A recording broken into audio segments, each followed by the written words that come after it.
Haleluya, puji Tuhan. Selamat bergabung saudara-saudara yang kekasih di dalam Tuhan. Kita bersyukur kepada Tuhan karena kemurahan Tuhan ada bagi kita sehingga kita boleh berjumpa kembali. Buat saudara-saudara yang baru pertama kali bergabung di channel ini, saya mengucapkan selamat bergabung. Mari kita bersuka cita bersama-sama karena Tuhan dan Dia ada bagi kita semua. Puji Tuhan.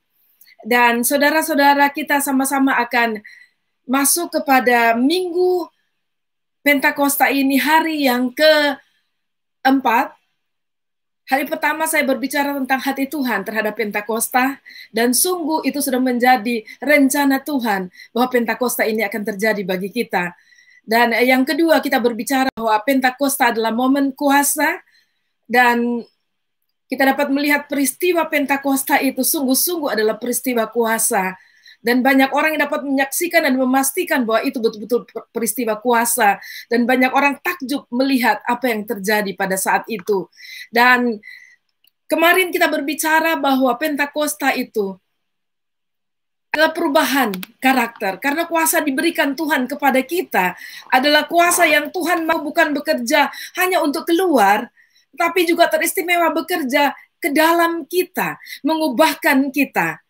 Dan itulah buah-buah roh yang diharapkan untuk keluar, dihasilkan oleh setiap pribadi anak-anak Tuhan, yang di dalamnya ada kuasa Roh Kudus, mengalami peristiwa Pentakosta secara pribadi dalam hidupnya, yaitu waktu dia sudah diselamatkan dan kemudian mengalami apa yang disebut baptisan Roh Kudus atau kepenuhan Roh Kudus, dan dia mengalami pengalaman yang khusus dengan Tuhan pada saat Roh Kudus turun ke atasnya.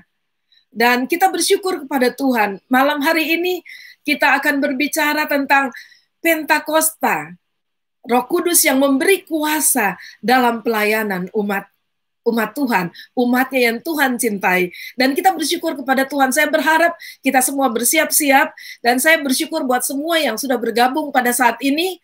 Kita sama-sama akan menikmati kuasa Roh Kudus yang tidak terbatas. Dengan ruang dan waktu Dia ada dimanapun saudara berada. Dia tidak dibatasi oleh apapun, kan Dia adalah Allah roh adanya. Dan saya berdoa agar Tuhan ada dimanapun engkau berada pada saat ini. Haleluya. Dan saya berdoa juga, walaupun engkau cuma sendiri atau ada teman, ada keluarga di sampingmu, biarlah Roh Kudus turun atas saudara-saudara dalam rumah atau di kamar saudara atau dimanapun saudara berada, sehingga saudara dapat merasakan kehadiran Roh Allah di dalam hidupmu dan merasakan jamahan Tuhan secara pribadi. Karena saya percaya malam hari ini adalah malam di mana Tuhan akan memberkati engkau. Dan kita akan membahas banyak tentang karunia Roh Kudus, karunia-karunia pelayanan juga yang Tuhan berikan kepada setiap orang sebagai umat Tuhan, umat yang dipilih oleh Tuhan. Saudara bersiap-siap dan lihat ke dirimu dan bertanya kepada Tuhan, Tuhan karunia apa yang Tuhan sudah berikan kepada saya? Biar aku akan berusaha untuk memakainya, mengembangkannya, sehingga dapat menghasilkan apapun hasil yang Tuhan inginkan dari hidup kita, dari apapun yang Roh Kudus kerjakan di dalam kita, dan sudah pasti akan mempermuliakan nama Tuhan dan menjadi berkat bagi banyak orang. Puji Tuhan, mari kita memulaikan dengan doa. Terima kasih Tuhan, kami sangat bersuka, kami sangat bersyukur kepada Engkau. Karena Engkau yang sudah memulai dan Engkau yang mengadakan saat ini ya Tuhan boleh ada bagi setiap kami. Terima kasih buat semua anak-anak-Mu yang saat ini sudah bergabung dan yang sedang persiapan atau sedang berusaha untuk terlepas dari segala kesibukan sehingga mereka boleh bergabung bersama-sama. Terima kasih Tuhan. Dan hamba percaya bahwa Tuhan akan memberkati setiap kami. Hamba berdoa biar Roh Kudus dapat membukakan pengertian kami, pemahaman kami, agar kami menangkap kebenaran dari firman-Mu ya Tuhan. Dan terlebih kami boleh menangkap kehendak Tuhan bagi kehidupan kami. Terima kasih Tuhan, karena kami tahu di dunia yang tidak menentu saat ini Tuhan, yang penuh dengan tantangan-tantangan yang kami lihat dan kami hadapi, dan di dunia yang sangat-sangat tidak memberi pengharapan dan kepastian kepada kami berdoa biar Tuhan tolong kami, agar kami tetap memandang kepada Engkau, Tuhan yang menjadi Allah, Juru Selamat kami, Engkau yang menuntut, memelihara, dan bahkan membimbing kami terus sampai kepada kemenangan. Kami berjumpa dengan Engkau di dalam sukacitamu. Tuhan, peliharalah setiap anak-anak-Mu di dalam kasih, di dalam kuasa Roh Kudus-Mu Tuhan. Terima kasih Bapa, karena kami ini adalah umat-Mu. Kami percaya bahwa firman-Mu sungguh-sungguh akan menjadi berkat bagi kami pada hari ini. Terpujilah Engkau Tuhan. Kami bersyukur dan kami mau memulai malam ini dalam Minggu Pentakosta yang kami rayakan karena kuasa yang sudah Engkau berikan kepada setiap anak-anak-Mu. Terpujilah Engkau dalam nama Tuhan Yesus. Haleluya. Amin. Amin, puji Tuhan. Saya mau menyapa saudara-saudara dan mungkin ada yang baru pertama kali. Saya mengucapkan shalom kepada saudara. Biarlah saudara juga dipenuhi dengan kesukacitaan dari Tuhan. Dan setiap malam seperti ini selesai acara, saya begitu excited, saudara. Sampai mau tidur pun saya masih bersuka cita. Dan merasa bahwa Tuhan itu adalah Allah yang luar biasa, dapat bekerja di antara kita, walaupun kita terpisah secara fisik. Dan itulah Tuhan kita yang dahsyat dan luar biasa. Haleluya, Tuhan kita besar, saudara. Dan kita percaya bahwa kuasa dinyatakan kepada saya dan saudara adalah kuasa yang akan terus berlaku dan kita lihat dan semakin hari semakin besar terjadi di dalam kita. Karena Tuhan ingin memakai hidup saya dan saudara untuk mempermuliakan namanya dan biar banyak orang boleh melihat keajaiban Tuhan, keagungan Tuhan kita dan mereka boleh percaya kepada Tuhan. Haleluya, puji Tuhan. Dan seperti yang saya janjikan dari pertama kali, saya akan tetap membaca Kitab Kisah Para Rasul 2, peristiwa Pentakosta, dan kita akan mulai dari ayat yang pertama. Bila saudara menyaksikan lewat HP saudara dan saudara bisa ada Alkitab, atau saudara menyaksikan lewat komputer dan saudara bisa memegang Alkitab dalam bentuk apapun, saudara mari baca bersama-sama. Kita baca kitab Kisah Para Rasul pasal yang kedua, kita akan mulai baca ayat yang pertama. Peristiwa Pentakosta. Ketika tiba hari Pentakosta, semua orang percaya berkumpul di satu tempat. Tiba-tiba turunlah dari langit suatu bunyi seperti tiupan angin keras yang memenuhi seluruh rumah di mana mereka duduk. Dan tampaklah kepada mereka lidah-lidah seperti nyala api yang bertebaran dan hinggap pada mereka masing-masing. Maka penuhlah mereka dengan Roh Kudus. Lalu mereka mulai berkata-kata dalam bahasa-bahasa lain, seperti yang diberikan oleh Roh itu kepada mereka untuk mengatakannya. Waktu itu di Yerusalem diam orang-orang Yahudi yang saleh dari segala bangsa di kolong langit. Ketika turun bunyi itu berkerumunlah orang banyak. Mereka bingung karena mereka masing-masing mendengar rasul-rasul itu berkata-kata dalam bahasa mereka sendiri.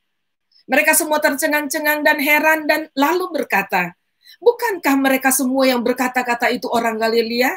Bagaimana mungkin kita masing-masing mendengar mereka berkata-kata dalam bahasa kita sendiri, yaitu bahasa yang kita pakai di negeri asal kita. Kita orang Partia, Media, Elam, penduduk Mesopotamia, Yudea dan Kapadokia, Pontus dan Asia, Frigia dan Pamfilia, Mesir dan daerah-daerah Libya yang berdekatan dengan Kirene, pendatang-pendatang dari Roma, baik orang Yahudi maupun penganut agama Yahudi, orang Kreta dan orang Arab, kita mendengar mereka berkata-kata dalam bahasa kita sendiri tentang perbuatan besar yang dilakukan Allah. Mereka semua tercengang-cengang dan sangat termangu-mangu sambil berkata seorang kepada yang lain, apakah artinya ini?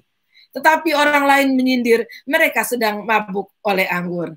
Saudara yang kekasih di dalam Tuhan, saya berharap bahwa saudara menjadi begitu familiar dengan ayat-ayat ini, peristiwa Pentakosta ini di dalam kitab Kisah Para Rasul 2 ayat 1 sampai ayat 13 ini, sehingga mungkin selesai Minggu Pentakosta ini saudara bisa hafal dan boleh menyebutkan itu tanpa melihat Alkitab. Dan itu luar biasa, puji Tuhan. Dan kita harus berusaha untuk membiarkan firman Tuhan itu terserap di dalam kita. Usaha itu harus ada, seperti usaha menghafal firman Tuhan dan sebagainya. Kita menghafal firman Tuhan bukan untuk mantra, tetapi menjadi kekuatan, menjadi cadangan kekuatan kita pada saat-saat kita memerlukannya. Roh Kudus akan membantu firman yang kita baca, bahkan yang kita hafal, untuk menjadi berkat bagi hidup kita. Sebab itu saudara, sama seperti dulu dari kecil, saya karena aktif di sekolah minggu, sampai 2 gereja, saya aktif di sekolah minggunya. Dan saya paling suka untuk menghafal ayat. Dan guru-guru sekolah minggu yang baik, yang memberikan waktu-waktu untuk menghafal ayat dengan begitu menyenangkan, akhirnya membuat kita juga merasa senang untuk menghafal ayat. Dan tidak disadari, ada sekian banyak ayat yang dihafal. karena pengalaman masa kecil. Tetapi kita harus terus menerus membiarkan firman itu masuk di dalam kehidupan kita. Bukan berarti dulu kita banyak membaca Alkitab dan akhirnya kita merasa cukup. Karena firman Tuhan, Tuhan Yesus berkata, itu adalah makanan rohani bagi kita. Firman Tuhan adalah kekuatan kita dan kita seharusnya tidak bisa hidup tanpa firman Tuhan. Amin. Puji Tuhan, kita akan melanjutkan terus saudara ya. Dan kita melihat Pentakosta itu memberi kuasa di dalam pelayanan. Dan pada ayat-ayat yang kita baca di atas, kita melihat bahwa bukan hanya murid-murid saja yang menyaksikan, tetapi orang-orang lain yang di luar dari rumah itu mungkin mendengar dan akhirnya menyaksikan apa yang terjadi. Saya kurang tahu, mereka berada di loteng, tapi mungkin ada sebagian naik ke atas. Mungkin juga situasi rumah pada masa itu seperti rumah saya waktu masa kecil, tidak pernah ditutup pintunya, jadi siapapun bisa datang masuk dan keluar. Tetangga-tetangga juga tidak pernah menutup pintu. Mungkin ada di antara saudara seusia saya dan tinggal mungkin di daerah yang seperti yang sedemikian, saudara mengalami hal-hal tersebut. Kan firman Tuhan berkata, ini mereka boleh mendengar secara langsung apa yang dikatakan oleh murid-muridnya. Pada saat angin yang bertiup, angin dan gemuruh yang ada kedengaran, ya mungkin wajar mereka dengar. Tetapi mereka dapat menangkap apa yang dikatakan oleh murid-murid. Itu berarti mungkin ada banyak orang yang datang berkumpul, lalu mengerumuni tempat di mana mereka ada dan mendengar dan menyaksikan. Kita melihat dari Pentakosta pertama, itu sudah bersentuhan langsung dengan orang-orang yang tidak percaya. Dan akhirnya kita melihat di bagian terakhir memang agak-agak riskan kalau kita baca ya, karena sindiran orang. Dan anak-anak Tuhan juga sampai sekarang melakukan apapun kebenaran suka disindir orang. Dibilang kamu sok pendeta lah, seorang suci lah, malaikat lah, dan sebagainya. Sama seperti pada zaman dulu. Sebab itu jangan khawatir dengan kata-kata miring dari orang yang belum sungguh-sungguh mengalami pengalaman dengan Tuhan. Mereka bilang, ya, mereka semua tercengang-cengang dan bertanya apa arti semua ini, tapi orang lain menyindir. Mereka sedang mabuk oleh anggur manis. Kita harus memaafkan karena mereka tidak ada idea apa yang sedang terjadi. Memang kuasa Roh Kudus itu luar biasa apabila turun ke atas orang-orang percaya.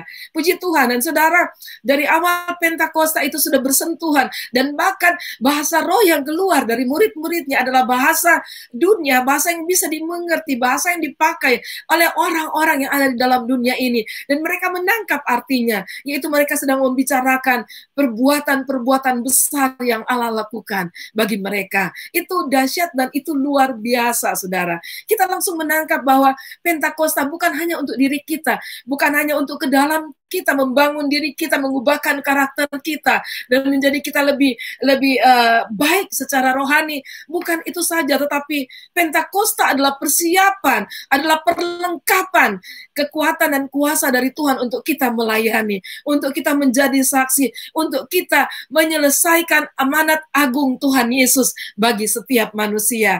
Puji Tuhan. Sebab itu saudara, sementara kita akan meneruskan membaca firman Tuhan, dan saya akan memberikan penjelasan di mana perlu, kita melihat saudara bagaimana Tuhan memberikan kesempatan kepada setiap orang untuk melayani, bukan dengan kekuatan kita sendiri, tapi dengan kekuatan Roh Allah, yaitu Roh Kudus yang sudah diberikan bagi kita.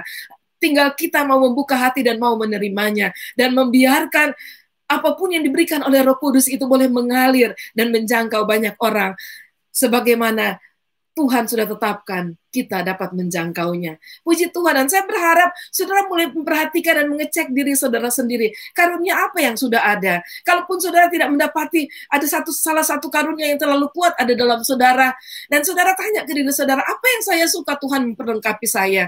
Kalau saudara juga masih bingung, saudara jangan khawatir, selalu ada solusi di dalam Tuhan. Tanya kepada Tuhan, Tuhan, karunia apa yang terbaik yang Tuhan dapat berikan kepada saya? Karunia pelayanan apa yang cocok buat saya, yang Tuhan ingin berikan kepada saya? Walaupun itu kelihatan tidak cocok, saudara. Walaupun kita rasa kita tidak mampu. Tapi kalau Tuhan memberi, ingat bahwa peristiwa Pentakosta adalah peristiwa empowering. peristiwa memperlengkapi orang percaya, memperlengkapi, memberi kuasa bagi orang percaya. Dan Tuhan bilang bagi kita anak-anak Tuhan, sebagaimana Tuhan kita yang tidak ada apapun yang mustahil, Tuhan juga dapat membuat apa yang Tuhan beri bagi saudara-saudara dapat lakukan, karena tidak ada yang mustahil bagi umatnya, bagi orang-orang yang percaya akan Dia. Amin, saudara. Saya berharap saudara selalu excited, saudara selalu bersemangat, merasa bersuka cita, menggebu-gebu kalau saudara mendengarkan firman Tuhan, karena firman Tuhan selalu tujuannya adalah membangkitkan iman kita, melihat Tuhan kita yang baik, yang mengasihi kita, dan Dia punya rencana, Dia punya tujuan, Dia punya rancangan bagi setiap orang, bagi saya dan saudara. Haleluya, puji Tuhan. Dan saudara, di beberapa tempat di dalam Alkitab, dalam firman Tuhan, khususnya dalam Perjanjian Baru, kita melihat memberitahukan kepada kita tentang karunia Roh Kudus dan karunia pelayan, karena memang dua-duanya dari Roh Kudus. Tetapi ada yang membeda-bedakan karunia pelayanan dan karunia Roh Kudus. Dengan karunia pelayanan adalah sesuatu yang biasanya lebih menetap yang diberikan, dan dia dapat lakukan di dalam kehidupannya sehari-hari, dan kita akan sama-sama melihat. Lalu kemudian karunia Roh Kudus adalah memang seseorang yang diberikan karunia Roh Kudus, dia bisa terus ada karunia itu, tetapi pada saat dia melakukannya itu sesuai dengan pimpinan Roh Kudus, sesuai dengan waktu yang ditetapkan oleh Tuhan untuk dia menjalankan atau mengeluarkan karunia itu untuk melayani umat Tuhan. Mari kita melihat bersama-sama. Yang pertama adalah di dalam kitab Roma pasal 12 ayat 6 sampai 8, dan saudara tahu bahwa kitab Roma itu adalah tulisan Rasul Paulus. Dan sama-sama kita melihat. Dan di situ Rasul Paulus memberitahukan kepada kita 7 pelayanan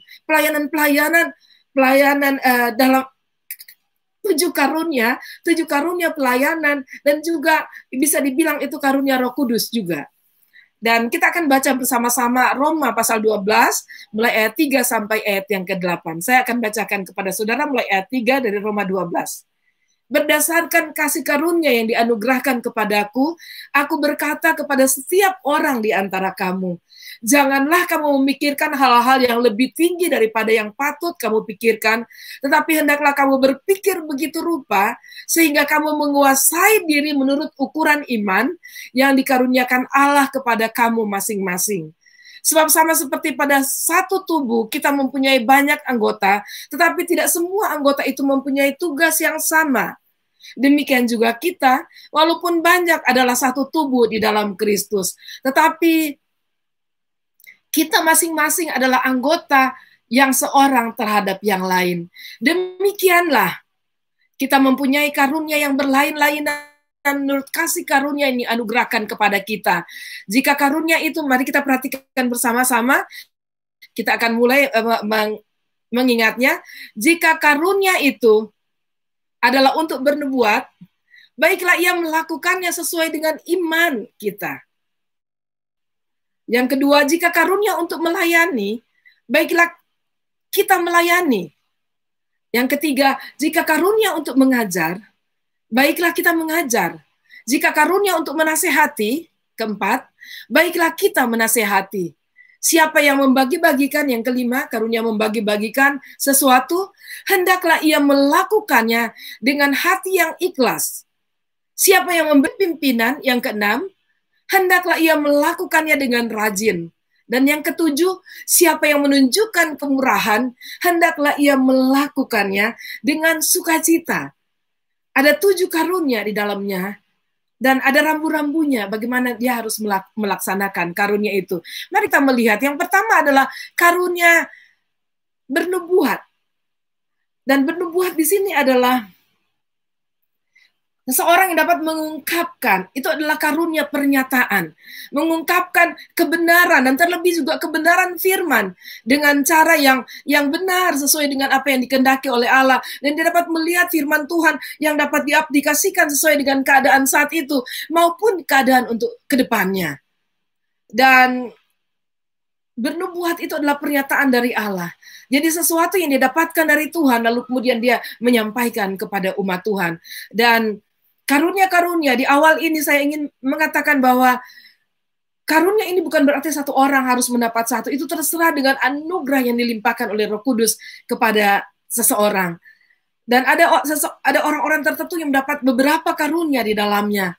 Dan segala sesuatu yang diberikan oleh Tuhan yang kita terima, kita harus lakukan dengan penuh tanggung jawab, dengan ucapan syukur, dan tentunya dengan kerendahan hati di hadapan Tuhan. Dan yang kedua adalah pelayanan, karunia untuk melayani. Dan berbicara soal melayani adalah pelayanan-pelayanan yang dilakukan oleh orang-orang kudus, orang-orang percaya di dalam berbagai hal-hal praktis yang ada. Termasuk juga misalnya seperti pelayanan dilakukan oleh suku Lewi, yaitu bekerja untuk segala sesuatu di dalam bait Allah, termasuk mengangkat perkakas, membersihkan, dan mengatur, menata, dan sebagainya. Dan ini juga berarti dapat mengatur berbagai hal, termasuk administrasi, dan melakukan berbagai hal yang diperlukan, baik itu dengan tenaga, dengan pikiran, dan dengan apapun yang mereka bisa untuk melayani. Dan yang ketiga kita lihat adalah karunia untuk mengajar.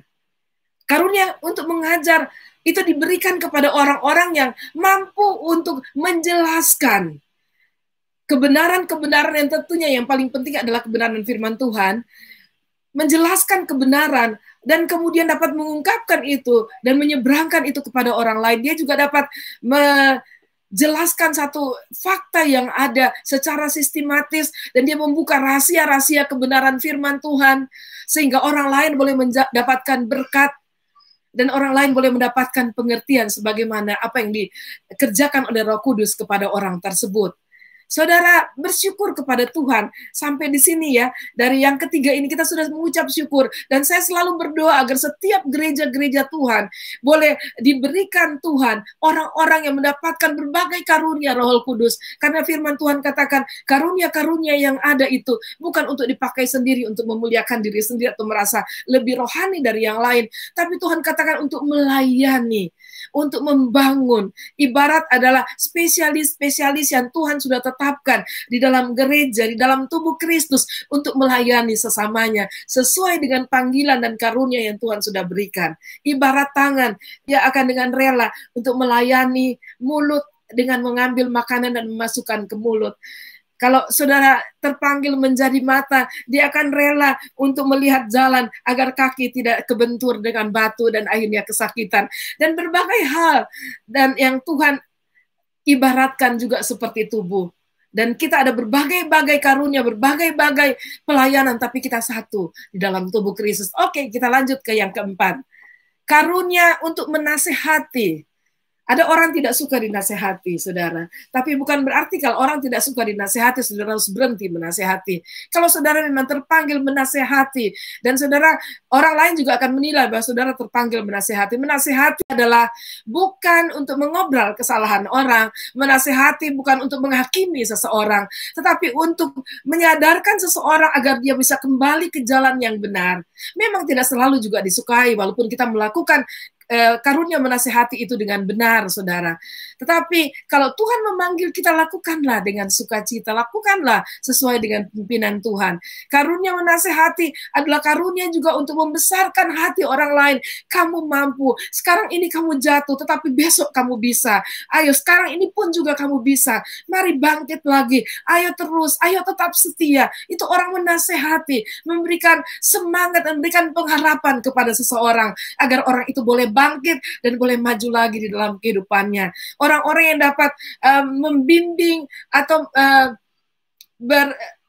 dapat diajak berbicara untuk counseling, untuk apapun, adalah orang-orang yang diberikan oleh Tuhan karunia menasehati. Puji Tuhan. Lalu kemudian yang kelima adalah karunia untuk membagi-bagikan, karunia memberi. Dan saudara jangan takut kalau Tuhan memberikan karunia seperti itu dan saudara mendapati, saudara suka sekali memberi, walaupun kadang-kadang saudara berikan sesuatu yang paling akhir dari tangan saudara. Dan kalau saudara bersuka cita, saudara jangan khawatir bahwa Tuhan akan terus mengalirkan berkat-berkatnya kepada saudara. Dan di sini berbicara bukan saja membagi-bagikan secara materi atau barang, walaupun memang ini berbicara soal bagi-bagikan, misalnya bagi-bagikan makanan, bagi-bagikan kue, bagikan apa saja, baju, bagikan uang dan sebagainya kepada orang sesuai dengan tuntunan Roh Kudus tentunya, bukan menjadi masalah pemberian yang dikerjakan oleh Roh Kudus ya. Dan saudara juga memberi waktu, gampang sekali dapat memberi diri saudara kepada orang lain. Itu juga karunia untuk membagi-bagikan. Nah, kita melihat di sini karunia ini juga berbicara karunia untuk menolong orang. Saya bilang memberi diri itu termasuk karunia menolong orang. Dan cepat sekali dan gampang sekali dia memberi perhatian, memberi waktunya untuk berdoa, memberi waktunya untuk memikirkan atau hanya untuk menemani orang tersebut. Orang-orang yang sedang kesepian, ada banyak sekarang ini juga orang lagi bingung dan sebagainya. Dia menemani dan memberikan penghiburan dan apapun yang dapat diberikan kepada orang lain.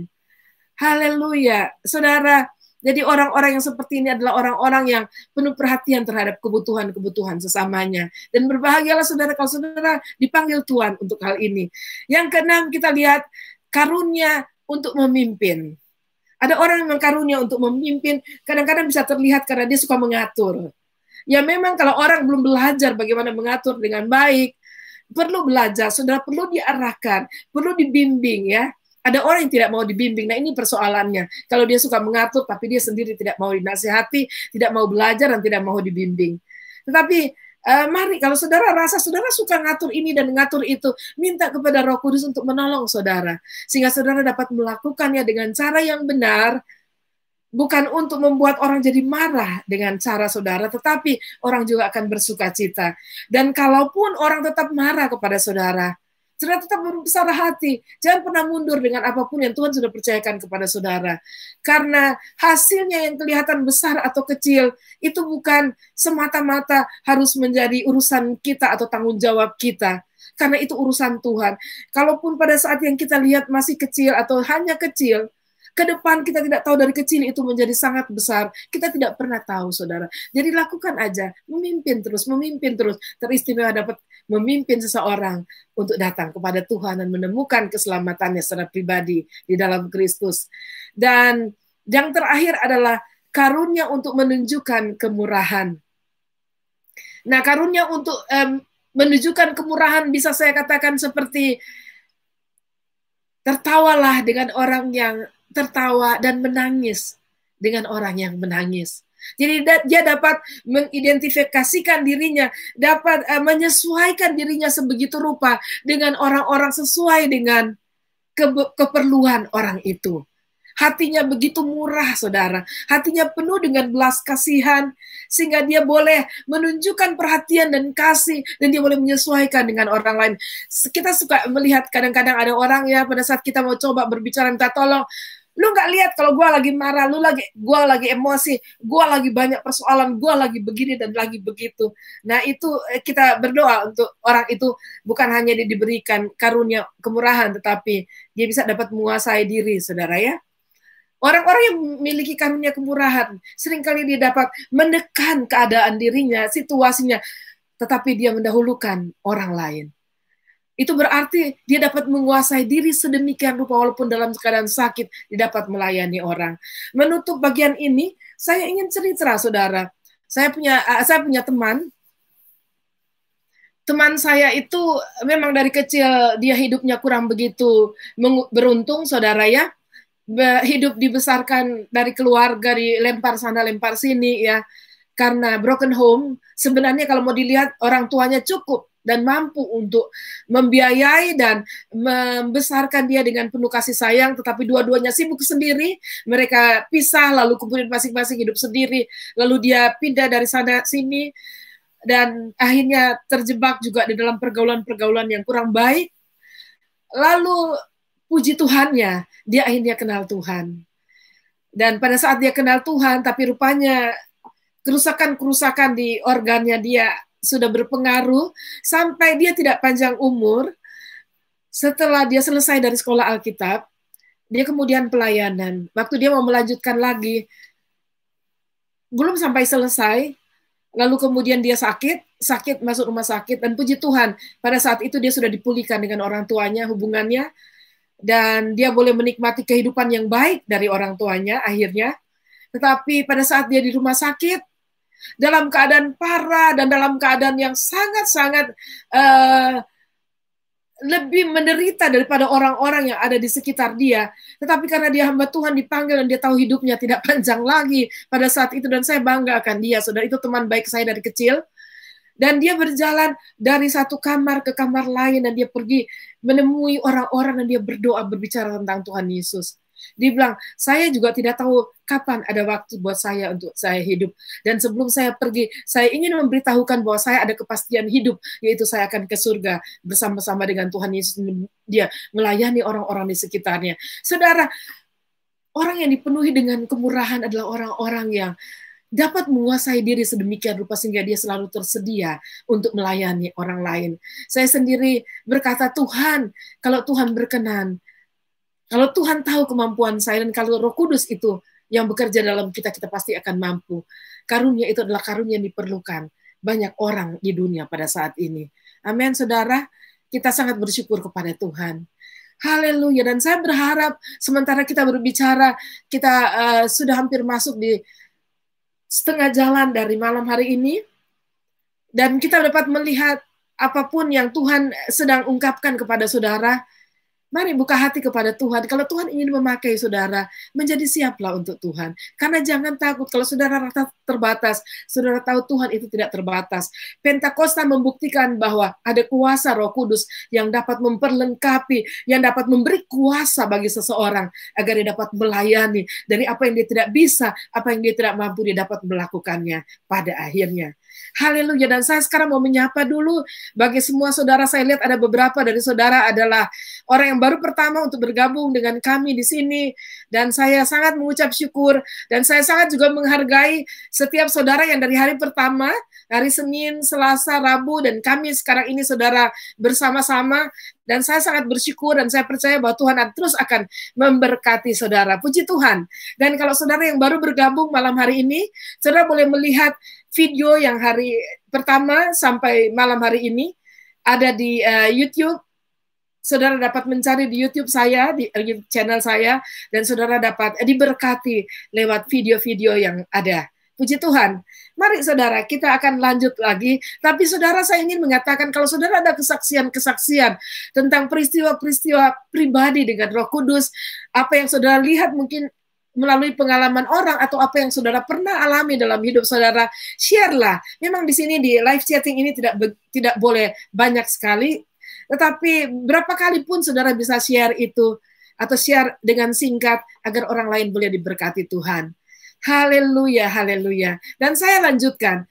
Ada di bagian lain, Rasul Paulus juga menjelaskan tentang karunia Roh Kudus. Nah, bedanya dengan kemarin kita bicara buah Roh Kudus itu bukan jamak ya, bukan buah-buah Roh Kudus seperti banyak orang yang saya dengar mengatakannya. Tetapi buah Roh Kudus itu satu paket yang keluar dalam kehidupan anak-anak Tuhan yang memberi diri kepada Roh Kudus, datang masuk tinggal di dalam hidupnya dan memerintah di dalam hidupnya. Puji Tuhan. Dan ini adalah karunia-karunia. Satu orang boleh mendapat satu, atau mendapat dua, atau mendapat tiga, dan selanjutnya. Coba kita lihat bersama-sama di dalam 1 Korintus pasal yang ke-12 ayat 8 sampai ayat yang 11. Di situ tentang karunia-karunia roh. Tapi saya akan mengajak saudara baca ayat 1 dulu sampai ayat yang ke-11. 1 Korintus 12, kita akan baca mulai dari ayat yang pertama. Rupa-rupa karunia tetapi satu roh. Sekarang tentang karunia-karunia roh, aku mau saudara-saudara supaya kamu mengetahui kebenarannya. Kamu tahu bahwa pada waktu kamu masih belum mengenal Allah, kamu tanpa berpikir ditarik kepada berhala-berhala yang bisu. Karena itu aku mau meyakinkan kamu bahwa tidak ada seorang pun yang berkata-kata oleh Roh Allah dapat berkata terkutuklah Yesus. Dan tidak ada seorang pun yang dapat mengaku Yesus adalah Tuhan selain oleh Roh Kudus. Nah, saudara, saya berhenti sejenak di situ.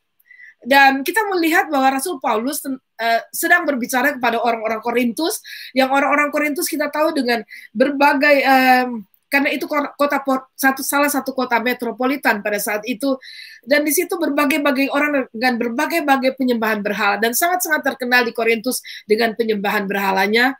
Dan Rasul Paulus sedang berbicara bagaimana bedanya seseorang dipenuhi dengan Roh Kudus dengan dipenuhi dengan kuasa kegelapan, karena mereka pada saat itu menyembah berhala, ya. Dan dikatakan bahwa kita dipenuhi Roh Kudus itu berbeda, saudara. Dan saya mau katakan, pada saat kita dipenuhi Roh Kudus, kita tahu apa yang terjadi. Kita tahu, walaupun kita di dalam keadaan total penyerahan kepada Tuhan, tetapi kita tidak jadi pingsan atau tidak sadar diri. Kita sadar apa yang terjadi. Dan kita tahu apa yang dilakukan oleh Tuhan. Dan pasti ada sukacita dan damai sejahtera dalam kehidupan saudara. Dan kata-kata yang keluar seperti juga pada saat Pentakosta adalah kata-kata pujian dan pengakuan akan Kristus. Sebab itu banyak kali kalau orang melayani pelepasan orang yang sedang dirasuk setan, akan terlihat, dan memang ada perlu juga karunia yang lain dalam hal itu. Tetapi pada saat orang itu sudah mulai berdoa dan mulai mengakui Kristus adalah Tuhan dan mulai memuji Tuhan, itu salah satu tanda bahwa dia sudah sungguh-sungguh terlepas. Puji Tuhan. Oke, saudara, saya lanjut ya. Ayat 4, ada rupa-rupa karunia tetapi satu roh. Sumbernya adalah Allah sendiri, yaitu lewat Roh Kudus yang Tuhan berikan, pernyataan dirinya, pribadinya yang Tuhan berikan kepada kita di dunia ini. Puji Tuhan. Dan ada rupa-rupa pelayanan tetapi satu Tuhan. Kalau satu Tuhan, satu roh, itu maksudnya kita harus memusatkan diri kepada yang satu itu. Bukan memusatkan diri kepada berbagai-bagai kelompok atau bahkan diri kita. Tapi biarlah kita tahu bahwa kita ada dalam satu rancangan, di dalam satu tubuh yang besar, yaitu gereja Tuhan yang ada di muka bumi ini. Dan seharusnya kita dan kita harus saling menghormati satu dengan yang lain, menghormati, menghargai, dan saling mendukung, dan saling menopang satu dengan yang lain di dalam pelayanan dan dalam berbagai hal untuk melaksanakan amanat agung Kristus di dalam dunia ini. Dan kita melihat ayat yang ke-6, dan ada berbagai-bagai perbuatan ajaib, tetapi Allah adalah satu yang mengerjakan semuanya dalam semua orang. Tetapi kepada tiap-tiap orang dikaruniakan pernyataan roh untuk kepentingan bersama. Jadi karunia-karunia Roh Kudus ini adalah bukan untuk kepentingan sendiri, jadi bukan untuk membanggakan diri atau merasa diri lebih rohani dari yang lain. Tidak, saudara, tetapi untuk melayani. Tuhan bilang, kalau kamu menjadi besar di antara sesamamu, kamu harus melayani satu dengan yang lain. Dan kalau Tuhan memberi kita lebih banyak, berarti kita harus lebih banyak melayani orang lain, melayani sesama kita. Amin, saudara. Puji Tuhan. Dan kita akan mulai, saudara, melihat mulai dari ayat yang ke-8 tentang karunia-karunia Roh Kudus. Sebab kepada yang seorang, Roh memberikan karunia untuk berkata-kata dengan hikmat. Ingat ya, karunia berkata-kata dengan hikmat, untuk berkata-kata dengan hikmat. Dan kepada yang lain, Roh yang sama memberikan karunia berkata-kata dengan pengetahuan. Biasa orang zaman dulu bilang hikmat dan marifat, ya. Berkata-kata hikmat dan berkata-kata pengetahuan. Kepada yang seorang, Roh yang sama memberikan iman. Dan kepada yang lain, ia memberikan karunia untuk menyembuhkan.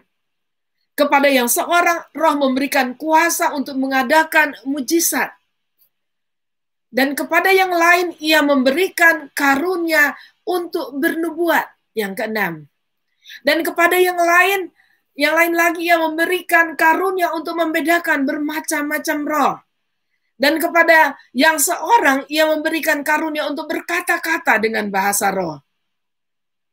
Dan kepada yang lain ia memberikan karunia untuk menafsirkan bahasa roh itu. Itu ada 11. Ada 9, saudara. Lalu kita baca ayat 11. Tetapi semuanya ini dikerjakan oleh Roh yang satu dan yang sama, yang memberikan karunia kepada tiap-tiap orang secara khusus seperti yang dikehendakinya. Kita nggak bisa maksa Tuhan, tapi kita bersyukur kalau Tuhan mengaruniakan itu kepada kita. Amin, saudara. Sebab itu semua adalah kasih karunia Tuhan. Jangan ada satupun yang memegahkan diri dan menyombongkan diri dengan apa yang ada padanya. Lalu kita melihat, saudara, saya akan lihat lagi bersama-sama, kita akan melihat lagi bersama-sama dari pasal 8 sampai 10 ini. Yang pertama tadi adalah berkata-kata hikmat, adalah ini sebenarnya bersama-sama dengan nubuatan dan juga berkata-kata pengetahuan. Itu adalah karunia pernyataan Tuhan. Jadi dia juga dimampukan, diberikan Tuhan kemampuan untuk berkomunikasi dengan orang lain, dan dia juga dapat mengaplikasikan, saudara, apa-apa yang dinyatakan oleh Tuhan di dalam roh kepadanya, saudara, dengan cara yang benar. Kalau kita bicara dengan hikmat, itu berarti tepat sasaran dan tepat waktu, tidak meleset. Dan itu hikmat Tuhan. Dan orang-orang tersebut biasanya dipakai oleh Tuhan untuk menyelesaikan persoalan-persoalan yang ada di dalam tubuh Kristus. Orang-orang yang tepat, yang berkata-kata, dan yang menyelesaikan menggunakan cara yang tepat dan sesuai dengan waktunya. Lalu yang kedua, berkata-kata pengetahuan. Itu berbicara soal pengetahuan yang bukan saja dari apa yang dipelajari, yang diberkati oleh Tuhan, tapi juga pengetahuan yang diberikan oleh Tuhan.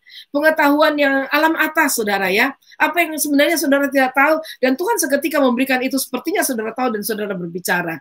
Dan kadang-kadang orang itu bisa takjub, sama seperti saya ada beberapa kali dalam pelayanan, saya tidak bermaksud sedemikian waktu saya bertanya, tapi Roh Kudus tahu betul, dan orang itu menangkap itu dengan cara yang lebih kuat lagi. Dan pada saat dia merespon itu, saya baru sadar bahwa ini ada rencana Tuhan, ada maksud Tuhan, dan Tuhan yang sedang berbicara. Dan akhirnya dalam banyak hal kita jadi mengerti apa yang terjadi. Saudara, hal-hal yang kadang-kadang dalam keadaan tertentu, sama seperti Petrus berhadapan dengan Ananias dan Safira pada saat mereka menipu, Petrus tidak tahu apa yang terjadi, tetapi kata-kata perkataan pengetahuan itu, kata-kata pengetahuan itu, berkata-kata pengetahuan itu, tahu-tahu tiba-tiba itu muncul di dalam mulutnya, dan dia berkata apa yang terjadi, apa yang disembunyikan oleh Ananias dan Safira, dan akhirnya mereka mengalami murka Tuhan dalam hidup mereka. Contoh-contoh seperti itu, saudara. Dan semuanya itu untuk membangun tubuh Kristus. Dia mendapatkan kata-kata dan pewahyuan atau pernyataan-pernyataan Tuhan. Tuhan bukakan rahasia-rahasia kebenaran firman Tuhan, sehingga dia dapat juga menjelaskan kepada orang lain dengan baik. Dan paling penting itu, orang-orang yang dipanggil menjadi guru harus juga diperlengkapi dengan karunia seperti ini. Sehingga dia dapat mengungkapkan kebenaran-kebenaran, menyingkapkan dan menggali sesuatu yang masih rahasia buat orang-orang yang lain. Lalu yang ketiga adalah karunia iman. Karunia iman yang bisa saya katakan itu iman yang memindahkan gunung. Dan orang-orang yang dipakai oleh Tuhan, karena imannya, seperti iman kepada Tuhan, seperti martir-martir ya, yang mati syahid. Karena imannya kepada Tuhan, sungguh-sungguh iman yang tidak biasanya, yang tidak ada di orang-orang yang biasanya. Tapi dengan iman seperti itu, dan akhirnya menghasilkan keselamatan, menghasilkan mujizat kepada orang-orang yang lain yang melihat imannya. Itu juga termasuk karunia iman yang dapat bertahan dalam keadaan yang paling sulit sekalipun, dan tetap mempercayai Tuhan. Kalau dalam perjanjian lama kita boleh lihat iman yang sedemikian, seperti Sadrak, Mesak, dan Abednego. Pada saat mereka akan dihukum, dilempar di dapur api, dia katakan, kalaupun sekalipun Tuhan yang kami sembah itu tidak menolong kami akan tetap percaya kepadanya. Itu iman yang sulit ditemukan. Dan iman yang khusus yang dikerjakan oleh Roh Allah dalam diri seseorang. Dan akhirnya mujizat terjadi. Selalu iman-iman yang luar biasa seperti itu adalah iman yang menghasilkan keselamatan atau memuliakan Tuhan dengan luar biasa. Kemudian yang berikut adalah karunia kesembuhan. Jadi kemampuan seseorang lewat iman dan lewat kuasa Roh Kudus untuk membawa kesembuhan secara fisik bagi seseorang. Bahkan bukan cuma hanya secara fisik, tetapi juga secara mental dan bahkan secara rohani. Jadi kalau saudara ada kesempatan, jangan ragu-ragu, saudara. Jangan tunggu, saya sudah ada karunia atau tidak. Lakukan saja, karena itu pekerjaan dari Roh Kudus. Bisa saja karena saudara mau melakukan pelayanan-pelayanan apa saja, Tuhan semakin memperlengkapi engkau. Ingat, orang yang diberikan 1 talenta, kalau dia melakukannya dengan benar, Tuhan bilang Tuhan tambahkan 2. Dia melakukannya lagi dengan benar, Tuhan tambahkan 3. Jadi, seringkali karunia-karunia dan kemampuan pelayanan diberikan juga oleh Tuhan pada saat Tuhan melihat orang-orang tertentu sangat giat di dalam pelayanan. Saudara, dan seringkali terjadi dalam gereja, bahkan dari pelayanan saya selama ini, mengerti bahwa Tuhan seringkali memberkati orang-orang tertentu yang ada di sekitar saya, yang dulunya dia tidak mampu, tapi akhirnya dia menjadi mampu karena diperlukan di dalam pelayanan, dan Tuhan dapat memberikan dengan cuma-cuma karunia itu. Dari yang tidak tahu musik jadi tahu musik, tidak tahu menyanyi dengan baik, jadi tahu-taunya kok saya bisa menyanyi sekarang, dan sebagainya. Saya banyak mendengar kesaksian-kesaksian dan banyak menyaksikan bagaimana Tuhan memperlengkapi seseorang. Haleluya. Karunia yang berikutnya adalah karunia untuk melakukan mujizat. Semua itu didasari oleh iman dan kuasa Roh Kudus tentunya. Dan karunia melakukan mujizat biasanya didasari dengan doa, permintaan, ataupun pernyataan iman kepada Tuhan, dan membuahkan mujizat yang dahsyat dan luar biasa. Saya pernah menceritakan, saya banyak cerita saudara ya, yang saya dengar dari hamba-hamba Tuhan luar biasa. Tapi saya ingin menyaksikan yang saya pernah cerita dalam 1-2 kali kesempatan. Waktu saya masih pelayanan, masih di sekolah Alkitab, dan ya masih dalam tim dari sekolah. Sekali waktu kami pelayanan di daerah, salah satu daerah di Jawa Timur, dan tempatnya itu tanahnya tuh agak tanah liat begitu ya. Jadi kalau hujan itu becek sekali. Nah, waktu itu ada KKR, dan kita ada tim dari sekolah datang, dan kita sudah persiapan segala macam. Gembala sidangnya juga sudah bersiap. Tahu-tahu hujan deras sekali. Jadi dia sudah mulai susah. Dia bilang, wah di sini kalau hujan itu, jadi setengah jam mungkin ya sebelum itu mulai hujan. Dia bilang, wah kalau hujan, apalagi hujannya langsung deras, orang tuh susah mau datang ibadah. Karena susah untuk jalan, dan mereka juga susah ada perlengkapan, dan hujan itu kencang disertai ada angin juga. Dan tapi akhirnya kita berdoa, hujannya memang agak turun sedikit, agak berkurang sedikit, tapi sebentar-bentar naik lagi gitu ya. Dan ibadah tetap dijalankan walaupun masih orang sedikit. Di tengah ibadah waktu doa pembukaan, dan kemudian kita menyanyi masih dalam lagu penyembahan, rupanya beberapa dari kita tuh digerakkan oleh Roh Kudus, dan kita berdiri agak dekat jendelanya, jadi kita bisa melihat keluar, dan kita masing-masing berdoa. Kita tidak saling bicara dan tidak saling lihat, masing-masing berdoa. Kita tahu masing-masing lagi berdoa angkat tangan, tapi kita tahu apa yang dilakukan. Ternyata yang kita lakukan adalah sama. Kita berdoa meminta kepada Tuhan agar Tuhan memberikan kuasa mujizat boleh terjadi, sehingga kita boleh berbicara, hujan berhenti, dan hujan itu berhenti. Dan saudara, tidak lama, hanya berbicara, kalau mau saya bilangnya, cuma hujan yang terakhir yang jatuh itu, tunggu dia sampai di bawah, sampai jatuh, dan sudah selesai. Habis itu langsung berhenti, dan berangsur-angsur jemaat boleh datang. Buat saya hal-hal sedemikian itu simple. Saya tidak pernah penindas itu terjadi begitu aja. Selesai ibadah dan kita saling tanya, ternyata kita juga, beberapa dari kita itu, kita digerakkan oleh Tuhan hal yang sama. Jadi kita boleh melihat mujizat. Dan saya tahu ya, seperti yang saya bilang di pertama kali, kita dipenuhi dengan kuasa bukan berarti kita seperti tukang sulap di sana sini kita bikin mujizat. Tuhan bukan untuk pamer seperti itu. Mujizat itu diperlukan untuk mempermuliakan nama Tuhan dan menjadi berkat bagi jemaat. Tuhan pasti akan dapat memakai setiap orang untuk melakukan mujizat. Sebab itu dasarnya adalah tetap percaya kepada Tuhan. Saudara, jangan pernah gentar, jangan pernah khawatir sepanjang engkau menjaga hidupmu di hadapan Tuhan, menjaga kesetiaanmu di hadapan Tuhan. Engkau punya iman dan percaya saja kepada Tuhan, engkau akan melihat bagaimana Tuhan akan memperlengkapi engkau. Satu lagi, sementara ibadah saudara ya, ini saya sudah keluar dari sekolah, sudah selesai, dan sedang memimpin ibadah remaja. Dan di Surabaya waktu itu, saudara tahu ya, suka ada laron, dan sekali waktu kita ada perayaan, dan waktu sepanjang ibadah itu laron itu mulai turun. Jadi kasihan sekali yang memimpin worship saudara ya. Dia terganggu sekali karena laron di mana-mana. Jadi orang tidak fokus, lari ke kiri, lari ke kanan karena laronnya sudah mulai turun ke bawah. Lalu ada yang ambil air lah, taruh. Jadi acara ibadahnya tidak berlangsung dengan begitu baik. Lalu saya juga tidak tahu mau bikin apa, dan kenyataannya seperti itu. Tapi waktu bagian saya maju ke depan, tahu-tahu Roh Kudus suruh saya bicara. Siapa yang, kalau kita pusatkan sekarang, tidak ada sekarang yang lihat tawon semua laron dan semua tutup mata, maka tawon itu akan hilang. Pada saat kita selesai berdoa, kalau semua tutup mata, tidak buka mata untuk lihat laron, maka laron itu akan hilang dan tidak akan mengganggu kita. Kalau yang buka mata, nanti laron akan mengganggu terus ya.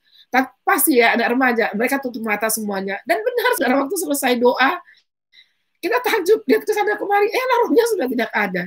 Itu Tuhan ajaib, hal-hal yang kecil, tapi itu akan membangun iman kita dari waktu ke waktu kalau kita percaya kepada Tuhan kita. Haleluya. Lalu karunia untuk bernubuat. Saudara, karunia untuk bernubuat adalah seperti yang saya katakan tadi, yaitu pernyataan-pernyataan Tuhan.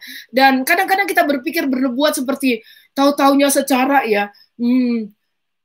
Tuhan berfirman, atau akulah dan sebagainya ya, dan berbicara atas nama Tuhan yang seperti kita kan rasa ketakutan seperti dukun yang berbicara. Bukan seperti itu saja. Kadang-kadang ada waktunya Tuhan berbicara seperti pas keluar itu kata-kata dari Tuhan ya.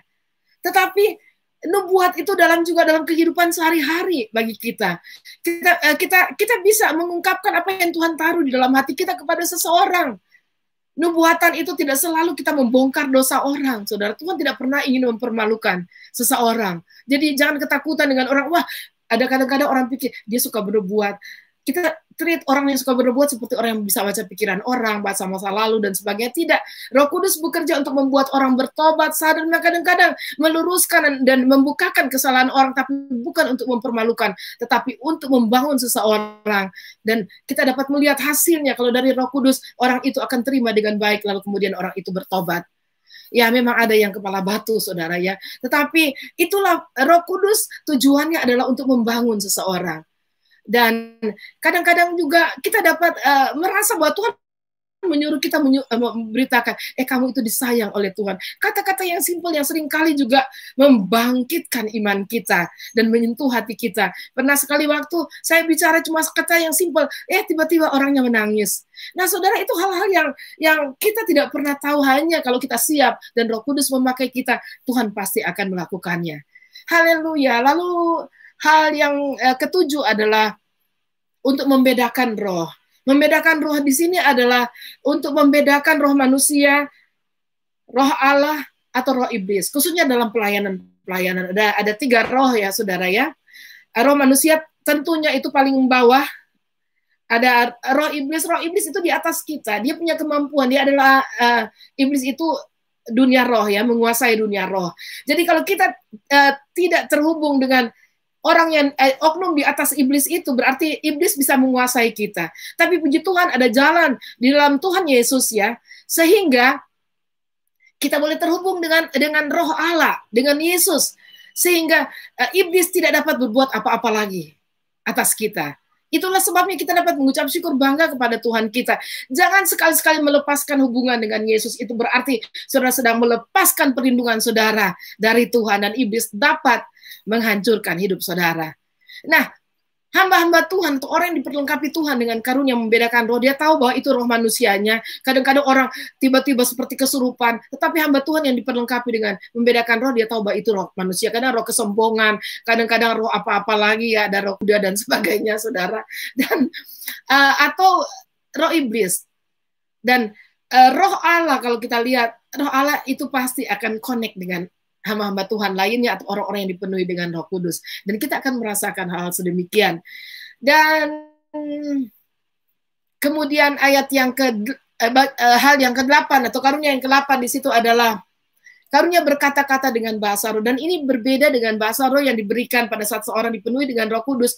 Tapi berbicara dalam bahasa roh ini ada maksud Tuhan berbicara sedemikian untuk ada artinya. Seperti kemarin saya bercerita tentang seorang ibu yang berbicara bahasa roh, dan ada tujuannya adalah untuk seorang ibu yang satunya yang sedang dilayani. Padahal ibu yang berbicara bahasa roh itu dia tidak tahu bahwa bahasa itu adalah bahasa yang dipakai oleh ibu yang ada di sebelahnya. Karunia yang sedemikian. Dan kita semua berdoa agar Tuhan memperlengkapi kita paling tidak dengan salah satu dari karunia itu. Dan kita melihat yang ke-9, yaitu karunia menafsirkan bahasa roh itu. Jadi kemampuan untuk dia menangkap, dia tidak menafsirkan seperti menerjemahkan kata per kata, tapi dia menangkap artinya, dia menangkap tujuannya, dia menangkap maksudnya apa yang sedang dikatakan oleh roh kepada umat Tuhan, kepada orang-orang yang ada di situ pada saat itu atau kepada orang-orang tertentu.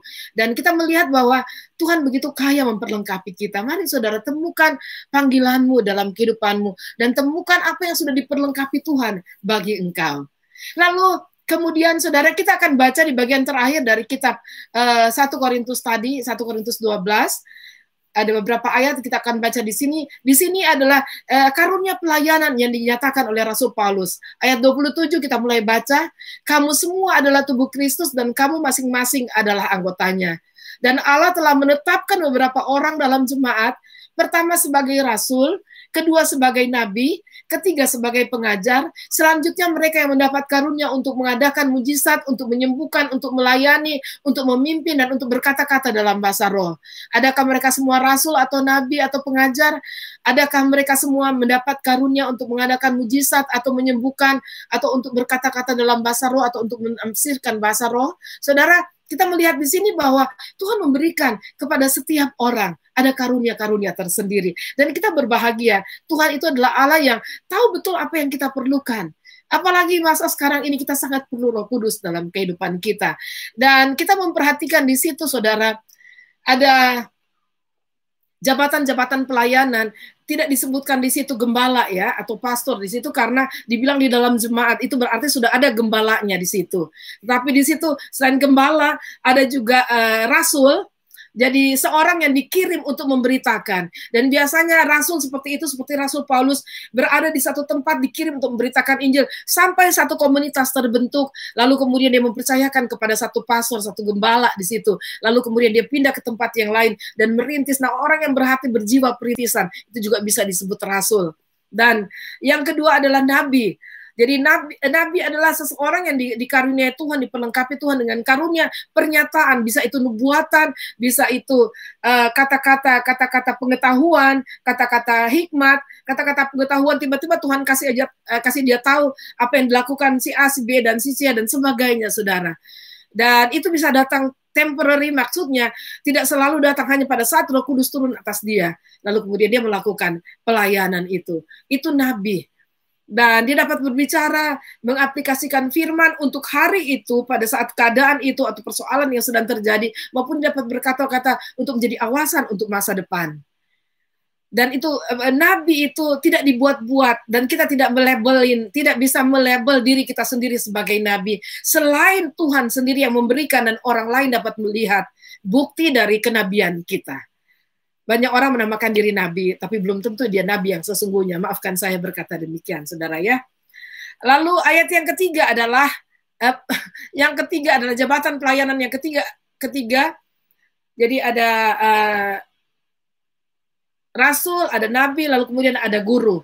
Dan guru itu seperti yang saya bilang, seringkali diperlengkapi oleh Tuhan dengan karunia, berkata-kata pengetahuan ataupun hikmat, dapat memahami itu, mendapatkan pernyataan ilahi dari Tuhan, sehingga dia dapat mengungkapkan, menggali apa yang tersembunyi dari kebenaran firman Tuhan, dan mengungkapkan kepada jemaat Tuhan, kepada umat Tuhan, sehingga umat Tuhan dapat dibangun, bertumbuh di dalam Tuhan, dan melakukan apa yang menjadi kehendak Tuhan. Jadi ada 4 itu, ada gembala, ada rasul, ada nabi, dan ada guru, saudara ya. Dan kemudian yang berikutnya adalah karunia untuk melakukan mujizat supernatural ya, kemampuan supernatural yang diberikan oleh Tuhan. Kita sudah baca di atasnya, dan Rasul Paulus memberi summary atau memberi ringkasan dari semua itu. Lalu juga karunia kesembuhan, dan seringkali menonjol sekali, dan bahkan ada orang yang dipakai Tuhan secara khusus untuk kesembuhan dengan cara yang luar biasa, yang membawa mujizat yang dapat disaksikan oleh banyak orang dan mempermuliakan nama Tuhan. Karunia untuk menolong, ini adalah karunia dapat menolong dalam berbagai hal di dalam pelayanan, dan gereja-gereja Tuhan, umat Tuhan dalam kebersamaannya memerlukan orang-orang yang diperlengkapi seperti itu. Dan juga untuk memimpin, dan karunia untuk berbagai hal yang Tuhan berikan kepada manusia. Kita bersyukur kepada Tuhan karena Tuhan itu baik bagi kita. Saya berharap dengan apa yang kita lalui pada 1 jam ini, saudara boleh diberkati oleh Tuhan. Saya berterima kasih kepada semua yang sudah bergabung, dan kalau saudara diberkati, saya mohon kerelaan saudara untuk memberitahukan kepada teman-teman yang lain, dan kepada saudara-saudara yang lain akan bergabung bersama-sama, dan kita lagi akan diberkati Tuhan besok hari. Kalau saudara ingin melihat video-video sebelumnya, saudara boleh jangan lupa subscribe, dan juga saudara boleh melihat video-video sebelumnya. Saya percaya Tuhan akan memberkati kita sekalian. Mari kita berdoa bersama-sama. Haleluya. Terima kasih Tuhan, kami mengucap syukur kepada Engkau. karena Engkau baik bagi kami. Terima kasih buat waktu ini, waktu yang Tuhan berikan kepada kami, sehingga kami boleh bersama-sama, kami boleh menikmati waktu ini ya Tuhan, kami boleh dibukakan ya Tuhan, dengan kebenaran-kebenaran firman-Mu, dan kami sadar betul-betul bahwa Tuhan ada bersama-sama dengan kami. Kami bersyukur kepada Engkau dan hamba berdoa bagi setiap orang ya Tuhan, agar kasih karunia Tuhan ada bagi mereka ya Tuhan. Hamba berdoa ya Tuhan, biar mereka boleh melihat kebesaran Tuhan, kebesaran firman Tuhan, dan bagaimana kasih Tuhan pada saat Pentakosta Engkau telah memberikan kuasa itu, satu kesempatan kepada kami untuk diperlengkapi oleh Engkau, oleh Roh Kudus, agar kami dapat bermanfaat, agar kami dapat Tuhan berfungsi sesuai dengan apa yang Tuhan mau bagi kami di dalam jemaat-Mu. Terima kasih Tuhan Yesus, nama melepaskan anugerah Tuhan, berkat Tuhan, dan melepaskan ya Tuhan, kasih karunia Tuhan, sehingga setiap orang diperlengkapi sesuai dengan kasih karunia-Mu ya Tuhan, dengan karunia-karunia Roh Kudus, dengan karunia-karunia pelayanan ya Tuhan, dan bangkitkanlah lebih banyak orang ya Tuhan, terlebih di zaman akhir ini untuk menjadi penuai jiwa-jiwa ya Tuhan. Kami tahu ada banyak orang hidup dalam ketakutan, kami tahu banyak orang hidup dalam kebingungan saat-saat ini, di tengah-tengah dunia yang mulai kacau balau ya Tuhan, secara ekonomi dan politik, sosial ya Tuhan. Hamba berdoa biar Tuhan melepaskan kasih karunia damai sejahtera bagi anak-anak-Mu yang ada di Hong Kong, yang ada di Makau, yang ada di Indonesia, dan yang ada di Amerika ya Tuhan, yang ada di China, yang ada di Eropa ya Tuhan, dan ada di tempat-tempat lain ya Tuhan, dan saat ini bergabung bersama-sama ya Tuhan. Hamba berdoa biar Tuhan akan memberkati setiap kami, agar kami boleh dibangkitkan oleh Tuhan menjadi pendoa-pendoa dengan iman, berdoa kepada Engkau ya Tuhan, dan kami percaya mujizat akan terjadi ya Tuhan. Terima kasih Bapa di surga, terima kasih Tuhan Yesus, biarlah iman itu berkobar-kobar di dalam kami, karena Engkau Allah kami, karena Engkau Roh Kudus yang tinggal di dalam kami. Tuhan, hamba berdoa biar Tuhan bukakanlah Tuhan kemampuan kami untuk ya Tuhan menikmati dan memahami ya Tuhan, dan mengerti kebenaran firman-Mu. Bahkan Engkau Tuhan tolong kami, singkapkanlah Tuhan kemuliaan-Mu ya Tuhan, agar kami dapat melihat keajaiban-keajaiban dari firman-Mu bagi kami ya Tuhan. Terpujilah Engkau Yesus, haleluya, dan kasih karunia dan damai sejahtera, penyertaan dari Allah Bapa, Allah Anak, Allah Roh Kudus akan menyertai setiap umat-Mu pada hari ini, sampai selama-lamanya, di dalam Tuhan Yesus Kristus. Haleluya, haleluya, amin. Amin. Terima kasih saudara untuk semua yang sudah bergabung. Tetap semangat dan jangan lupa besok di jam yang sama kita akan berjumpa di channel ini.